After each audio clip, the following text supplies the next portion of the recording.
45 лет назад пицунский орган присоединился к музыкальному миру, и впервые на абхазской земле, над величественными горами и бескрайними просторами Черного моря прозвучали неподражаемой красоты волшебные звуки. В этот день состоялся знаменательный концерт в истории культуры Абхазии, открывший совершенно новую страницу в ее музыкальной жизни. Сегодня уже невозможно представить себе Пицунду без органа. Уникальное звучание короля инструментов в древнем храме с исключительной акустикой разошлись далеко за пределы страны.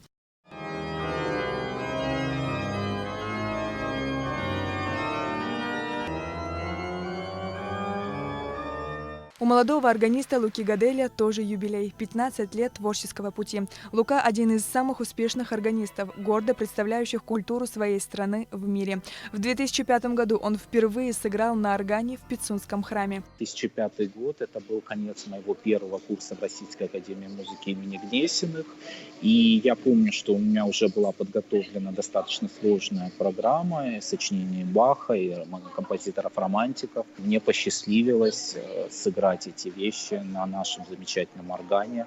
Естественно, до этого я уже играл на других инструментах в рамках обучения в Гнесинской академии, но здесь меня абсолютно ошеломил его звук, акустические особенности нашего собора в сочетании со звуком органа, конечно, для любого музыканта, для любого органиста это праздник, и, в общем, играть на нем это всегда огромное удовольствие.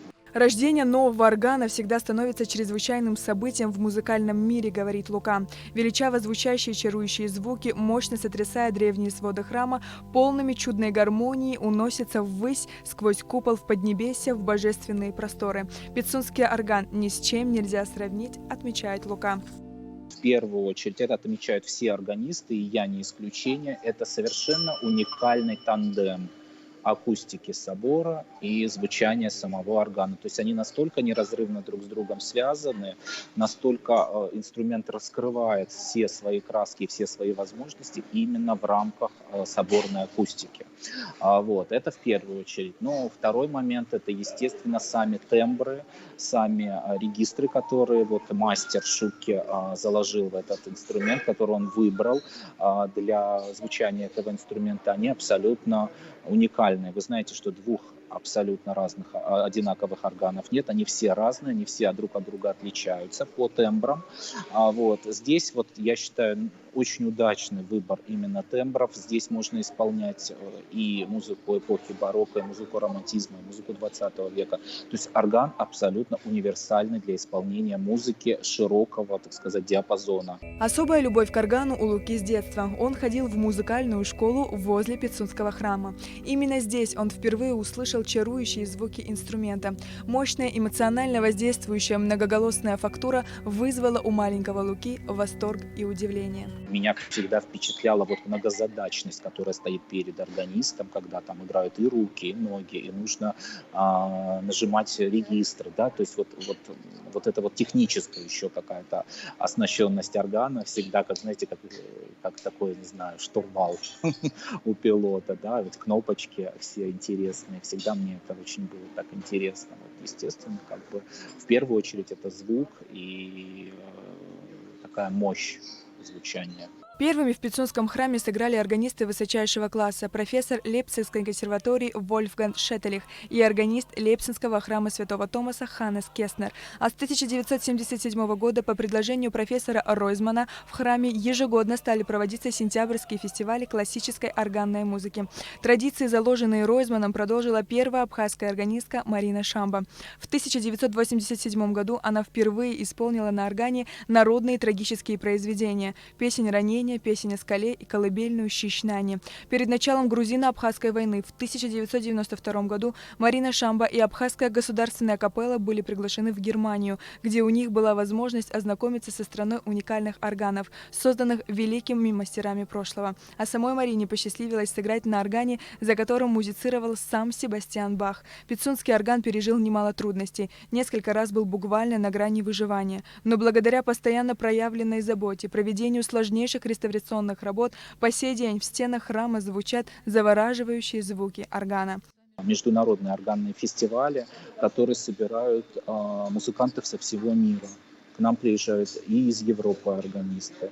Это и Франция, и Германия, и Нидерланды. И, ну, в общем, огромнейший круг, и Латвия, и Литва. То есть громадный круг музыкантов, который знает об этом органе, который едет к нам. И я считаю, что это одна из самых лучших концертных площадок Абхазии и вообще Черноморского побережья.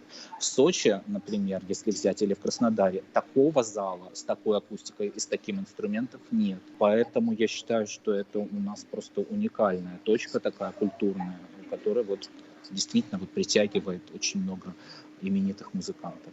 Летом 2014 года Сухумская и Пицунская епархии выступили с требованием вернуть храм православной церкви, а орган перенести в специально построенный концертный зал. Тогда в обществе выступили против такого решения. В общем, я хочу сказать так, что даже в России, даже в Москве и даже на территории Кремля, да, так сказать, если заглянуть во всю эту проблему так более глобально, есть соборы православные, которые находятся под патронатом государства, и которые являются памятниками архитектуры, и которые не переданы церкви. И таких объектов в России очень много. Это памятники культурного наследия и такие вот, так сказать, музеи, которые обслуживает Министерство культуры, и, в общем-то, таких прецедентов очень много. Что касается Пицунского собора и органа, мы все прекрасно помним, что инструмент, этот орган, он спас собор от разрушения,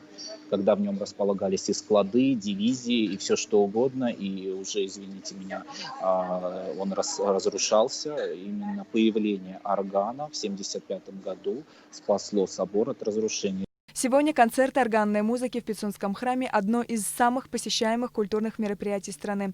На жизни Пицунского концертного зала, конечно же, сказалась и пандемия коронавируса. Поменялись множество планов, связанных с концертным сезоном. Пришлось отменить и запланированный на сентябрь, ставший уже традиционный международный фестиваль «Органные вечера в Пицунде», участники которого являлись как абхазские органисты, так и мастера органной музыки из разных уголков мира. Все 7 фестивалей, прошедших после Отечественной войны народа Абхазии, становились настоящим праздником классической музыки. Несомненно, после вынужденного перерыва фестиваль вновь соберет под сводами Пицунского храма известных исполнителей и любителей органной музыки. Сария Гварацхеля, Дауд Адлиба, Абхазское телевидение.